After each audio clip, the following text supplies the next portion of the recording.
Hey everyone, and welcome back to another Wuthering Waves video. So today we're going to be taking a look at what Prydwen updated in their new tier list. It got updated yesterday, yesterday. So we're going to be taking a look at what they put in for Xiangli Yao and what their decision is, and basically give my thoughts on the whole thing. So if you guys enjoyed this video and you found it entertaining or helpful, make sure to leave a like and subscribe for more Wuthering Waves content. And as always, let's get right into it. Alright guys, so we're going to be taking a look at the changelog first, and as you can see here, it just got updated on the 7th of September, so yesterday, and we're going to be taking a look at what they changed. So first off, we're seeing Xiangli Yao has been added to the tier list. Honestly, I don't know what they put him in. Hopefully something like tier 0 or at least tier 1.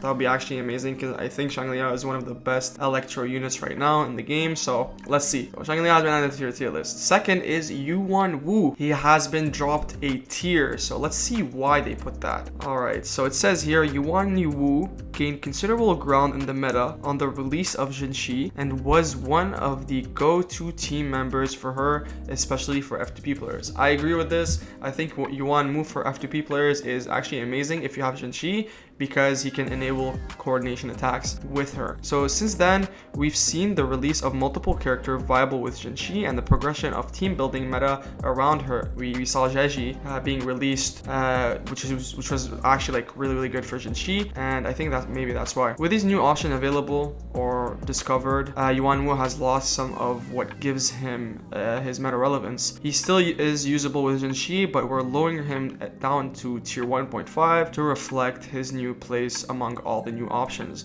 So obviously, as you guys all know, there's a lot of new options for zhezhi right now, especially with the better characters that have been released. For example, Yinlin is very good with zhezhi, since you can enable quick swap teams but also enable coordinated attacks, which zhezhi kind of really needs.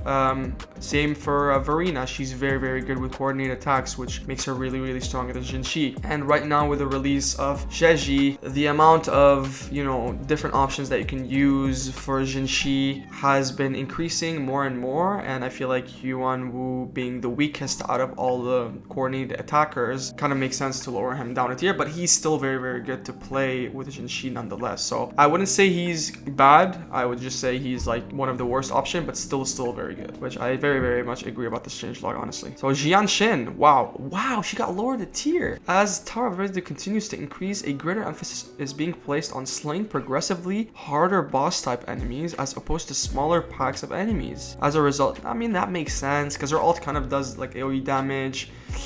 Yeah, I guess so. As a result of this trend, we've seen a demand of Jianshin's AoE control abilities fall, leading to a drop in popularity and meta relevance compared to her most similarly rated peer Baiji. Because of this, we're adjusting Jianxia, but that's kind of fucked up. Jianshin's tier down to 1.5 for now. Okay, so I guess the only reason why she got lowered down a tier is because of the Tower of Adversity difficulties. Maybe TOA will change its obviously its difficulty with more small fries being added instead of just harder bosses.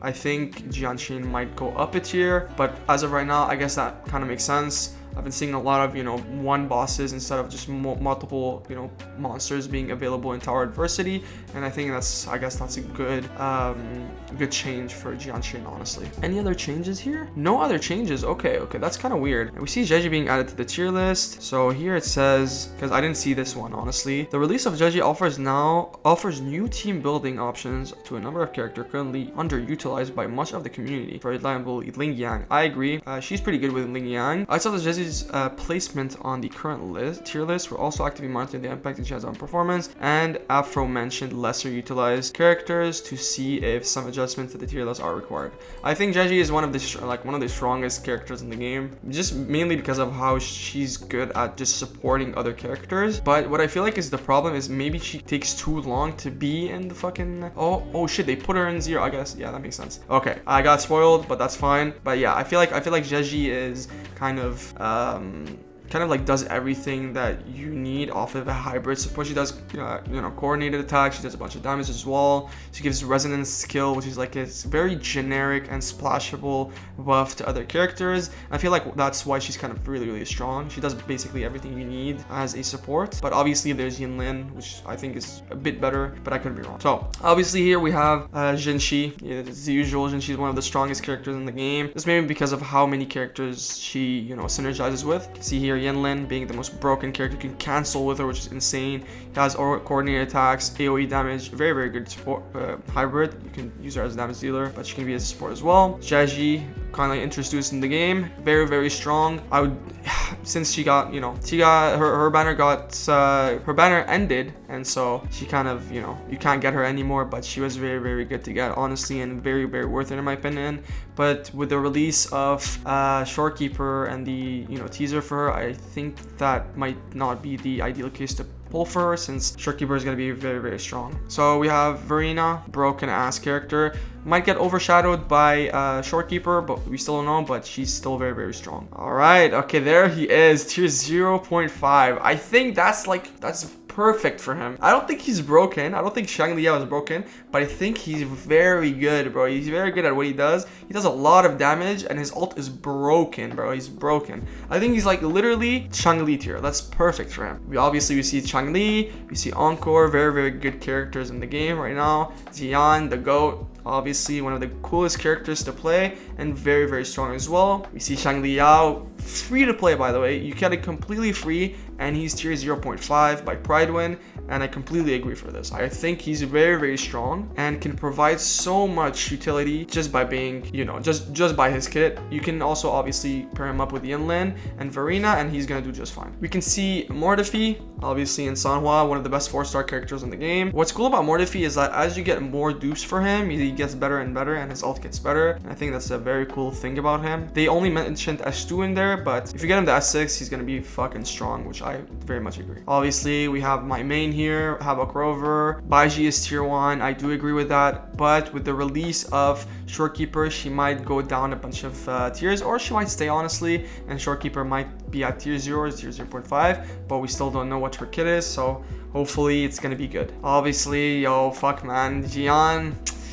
Not Jian, sorry, fucking Kalcharo, bro. Kalcharo being overshadowed by just way many better DPSs in the game right now, and he's going tiers after tiers, which kind of sucks, man. He's such a cool character, but I think, honestly, the reason why he's there is because of just how hard he is to play. Like, honestly, the fact that he's hard to play makes him go down a bunch of tiers, and then the fact that she is easier to play makes her go up a tier, which is kind of, I guess that's not really something you should kind of evaluate, but I could be wrong, honestly. I think Kalcharo does the same amount of damage than any other DPS in the game right now, but the fact of the skill ceiling of the character is really high, and that's why, he kind of goes down a bunch of tiers, which I kind of agree with. I don't know, maybe. I don't know. It's kind of weird, honestly, with Kalcharo. It's really weird. I think he's really cool though. Danjin, same for her. She's so strong. She does so many good things, and I'm starting to build her right now because of Rover, and I think she could be up there, but since she's really, really hard to play and very risky, such a risky investment to play, honestly,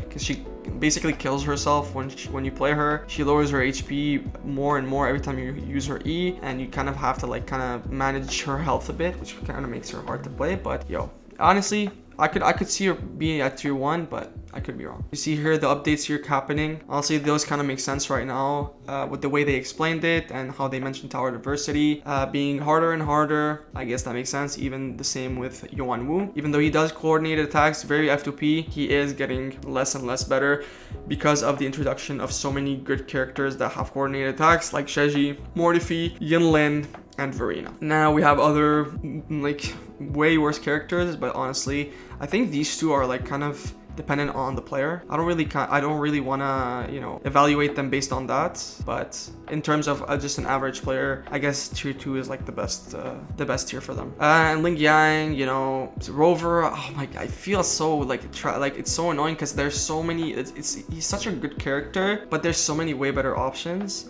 But he's such a really, really good character. I've read his kit and I've done a video on that, and I think he's such an underrated character. Same with Yang Yang.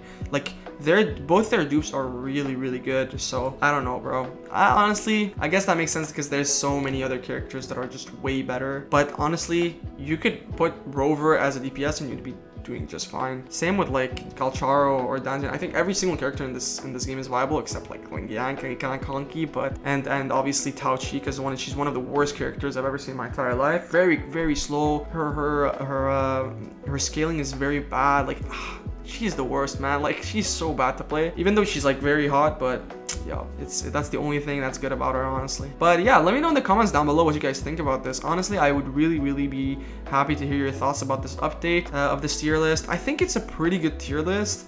Maybe like put Danjin up top a bit. I mean, keep these two, I guess, because you know there's so many other characters that are better. I think maybe Danjin and Calcharo.